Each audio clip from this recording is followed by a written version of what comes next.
Olá! Começa agora mais um programa Câmara 70 anos, pela TV Câmara de Araçatuba e também pelo canal da Câmara no YouTube. Estamos realizando uma série de entrevistas com vereadores e ex-vereadores no momento em que o Poder Legislativo da cidade completa 7 décadas de existência.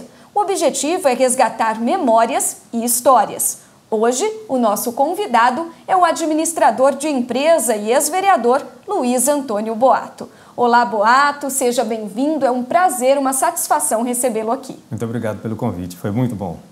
Luiz Antônio Boato, para quem não se lembra, exerceu 2 mandatos aqui na Câmara Municipal de Araçatuba. Foi vereador da 10ª e da 11ª legislaturas, entre 1º de janeiro de 1989 e 31 de dezembro de 1996, período em que a Câmara contava com 19 parlamentares. Boato, valeu a pena essa experiência legislativa? Como foi? Sem dúvida, foi muito bom. A gente aprende bastante, era uma época interessante da política nacional, tinha acabado de sairmos de uma ditadura militar, a primeira Câmara depois dessa ditadura, então houve muito debate ideológico, a Câmara debatia muitos assuntos da cidade, do país, enfim, foi muito enriquecedora a experiência de participar dessa legislatura. Debates, inclusive, acirrados, você me contava nos bastidores, né? Bastante acirrados. Foram bastantes debates, nós passamos algumas sessões a noite inteira debatendo, havia muito debate mesmo, bastante interessante eram essas 2 legislaturas. Gostei muito. Mas tudo buscando a redemocratização do país, né? Da cidade e do país como um todo. Isso, né? era um momento que a gente saía de um período obscuro da política nacional, 21 anos de ditadura, ela começou em 64, terminou em 85, e nós fomos eleitos em 88, bem depois, pouco tempo depois, né? Então foi uma época muito interessante, grandes debates aconteceram aqui, grandes questões foram registradas nessa época, com certeza. Física e administrativamente, você se lembra como era a Câmara Municipal de Araçatuba no período em que foi vereador da cidade? Claro, eu lembro. Era uma Câmara pequena, nós na primeira legislatura não tinha gabinete nenhum, o vereador não tinha gabinete, depois foi improvisado 9 gabinetes que a gente dividia para 2 vereadores por afinidade. Era um gabinetezinho pequenininho, 2 mesinhas pequenas, e a gente fazia todo o trabalho ali com aquele gabinete. Não tinha assessor. Na segunda legislatura que eu participei é que foi criado o cargo de um assessor para cada vereador. Um assessor. E funcionários efetivos que trabalhavam no administrativo da Câmara? Eram bem menos, provavelmente, que é hoje. A Câmara mudou muito, o prédio físico aumentou bastante, as estruturas aumentaram bastante. Mas eram funcionários bem dedicados. A Câmara sempre contou com um quadro muito bom. O senhor mencionou que os gabinetes eram divididos por afinidade entre os vereadores. Quem dividiu o gabinete contigo? Foi o Antônio Carneiro da Silveira, na época. E vocês tinham, então, certa afinidade, trabalhavam juntos? É uma certa afinidade pela questão ideológica, principalmente. Certo. O senhor se recorda dos acontecimentos que marcaram a Câmara Municipal de Araçatuba, a cidade de Araçatuba naquele período, né, durante a década de 1990? O ano de 1990 foi muito interessante em 2 aspectos. Nós tivemos grandes obras, a retirada dos trilhos aqui no centro da cidade de Araçatuba, na gestão da prefeita Germínia Venturoli, né? Eu fazia oposição à administração. E a Câmara promulgou a Lei Orgânica do município em 1990. Nós tivemos a Câmara Constituinte. Em 88 foram eleitos os 19 vereadores, que também tinham o papel constituinte para elaborar a nova Lei Orgânica do município, que é a Constituição do município, né? A Constituição Federal foi promulgada em 88, 89 se formou a Câmara Constituinte, que era uma Câmara paralela, mas funcionava com recurso próprio, com sessões próprias e tudo mais, e a própria Câmara promulgava a lei, não tinha veto, né? É outro sistema de legislar a lei orgânica. Foi interessante a promulgação em 1990, foi um ano muito interessante. E depois da retirada dos trilhos veio algumas grandes obras, como o senhor mencionou no início, né? Com certeza, a cidade se transformou nessa época. Em 1990 aconteceram grandes transformações no centro da cidade, a cidade evoluiu bastante ali. E durante os 8 anos em que o senhor permaneceu na Câmara, quais os principais projetos apresentados? Quando eu entrei na Câmara em janeiro de 89, isso. eu apresentei um projeto que foi muito polêmico, que criava a tarifa social de água.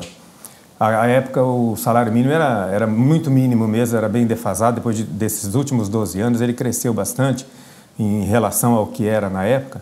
Mas, por exemplo, se fosse hoje a tarifa social de 1% do salário mínimo, seria R$ 9,54 a tarifa social. Isso causou um problemão na época, muito debate. Houve um episódio que, na votação desse projeto, a população compareceu em massa aqui, os corredores ficaram lotados, foi preciso chamar a polícia militar, a guarda municipal, e teve um fato também que eu discutia com os vereadores, porque o projeto não passaria, porque a totalidade, a maioria, dizia que ele era inconstitucional. E eu defendi o projeto meu com a Constituição, até rasguei a Constituição no plenário, depois eu fui alvo de uma sessão secreta por conta disso, para cassar o meu mandato. Eu não fui cassado. Aí, depois eu apresentei um projeto de resolução para mudar o regimento interno e tirar a questão da sessão secreta, porque eu fui alvo de uma sessão secreta que era um entulho da ditadura militar ainda e estava presente no nosso regimento interno.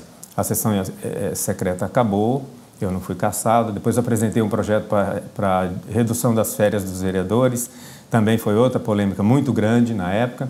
E, por fim, eu apresentei um projeto também que a Constituição Federal recém-promulgada, ela dava o direito do transporte gratuito para os maiores de 65 anos, no transporte público. Mas precisava ser regulamentado, e eu fui um dos primeiros que regulamentei a lei. Em Araçatuba foi uma das primeiras cidades a regulamentar esse direito. Então, aos 65 anos, os idosos com 65 anos passaram a usufruir desse benefício. Esse foi um projeto que eu considero bastante interessante, porque foi inovador na época, e o direito era constitucional, mas não era exercido porque não tinha regulamentação nos municípios. E afetou diretamente a vida da população, né? Com certeza. Principalmente a idosa. Com certeza, nessa época sim. Além de Antônio Carneiro da Silveira, aqui já mencionado, quais outros colegas de bancada com os quais o senhor tinha mais afinidade, realizava mais trabalhos em conjunto? Nós tivemos aquele vereador decano, Ferreirinha, que eu aprendi muito com ele. Ferreirinha foi muito importante nesse momento. Teoclio Manarelli, Amoré Chiquito Ortega, quem mais ali? Deixa eu ver se eu lembro ainda, né? Bom, era uma bancada muito interessante, a gente discutia muito, fazia trabalhos juntos também, e era uma coisa muito unida. A Câmara tinha duas grandes bancadas, a bancada majoritária, que era da situação, e a bancada menor, que era 7 vereadores, e fazia oposição. O senhor sempre foi vereador de oposição? Tanto na administração da dona Germínia, como do prefeito Domingos Andorfato, mas eu mantinha sempre um bom relacionamento também. Era isso que eu ia perguntar, né? Como oposição, como era o relacionamento? Embora fizesse oposição, quando tinha alguma questão, às vezes eu descia para a prefeitura para resolver, às vezes até por questão de tempo, não fazer requerimento de informação, né? E houve um fato interessante uma vez, que eu fiz um requerimento de informação de um presente que a prefeita Germínia Venturoli tinha dado para o governador. Certo. Precisava saber o valor desse presente e ela respondeu dubiamente. Custa mais que isso, menos que isso, não sei o que e tal. Fiquei sem informação. Ela não foi precisa na resposta. Não, mas aí o vereador pode fiscalizar em loco. E eu fiz isso aí. Na verdade, eu fiz um ofício à prefeita, por respeito à prefeita, dizendo o dia e o horário que eu iria lá fazer essa fiscalização. E fui e fiz. Ela recebeu? Sim. Peguei a nota fiscal do presente, fiquei sabendo tudo na época, né? Era uma espada para o governador do estado. E custou muito caro na época? Não era tão caro, não. Era um mimo, né? Não precisava ter feito tanto drama mas com o vereador, relação ao requerimento. Mas como era vereador de oposição, foi mal respondido o requerimento. Dificultou todo o processo para o senhor, com certeza. Verdade. E neste período em que permaneceu na Câmara, chegou a ocupar algum cargo na mesa diretora? Não, na mesa diretora não. Eu preferia, como muitas vezes atuava quase que isoladamente, e nós éramos minoria também, nem sempre a oposição votava com essas propostas mais radicais que eu fazia, polêmicas principalmente. Eu tinha facilidade de fazer polêmica na época. Então, eu preferi não participar da mesa diretora e participar de comissões. E aí sim, eu participei de comissões e atuei muito em plenário. Lembra de alguma dessas comissões, assim, as mais marcantes? Normalmente, talvez até investigativas, né? Normalmente era direitos humanos, era mais relacionado a essa questão das comissões especiais, das comissões permanentes. Sim, comissões permanentes. Sim. Mas participei também de comissões da SEI. Houveram naquele período. Que houveram naquele período, sim, que era de fiscalização mesmo, né? Comissões especiais de inquérito. Está certo. Para encerrarmos então esta entrevista, como o senhor aí avalia a importância, o papel e o legado da Câmara Municipal de Araçatuba nestes 70 anos de história? Muito interessante o papel da Câmara por conservar o acervo, a história, a memória da cidade. A Câmara eu faço toda vez que, depois que deixei o mandato, que compareço a uma sessão, venho à galeria, alguma coisa assim, e hoje também quando eu entro à casa, eu faço uma reverência muito especial à Câmara de Vereadores, porque é uma casa legislativa e o legislativo tem que ser respeitado num país que preza pela democracia, porque o primeiro ato de um governo autoritário é isolar a Câmara, como o AI-5, né, que nós tivemos em 1968, que fechou o Congresso Nacional. Então, o Legislativo merece toda a reverência, todo o respeito, é o poder mais democrático e mais transparente, né, entre todos os poderes. Eu respeito bastante a Câmara, não porque eu passei 8 anos aqui, mas porque o Poder Legislativo representa muito para quem é democrático, para quem defende a democracia nesse país. Mas com certeza fez parte dessa história e nós agradecemos aqui pela presença e pela contribuição no resgate de todas essas memórias. Muito obrigado, eu parabenizo por essa iniciativa e também pelo convite, o amável convite de estar aqui com vocês hoje, muito bom. Está certo, obrigada. E o programa Câmara 70 anos de hoje fica por aqui. Até a próxima semana.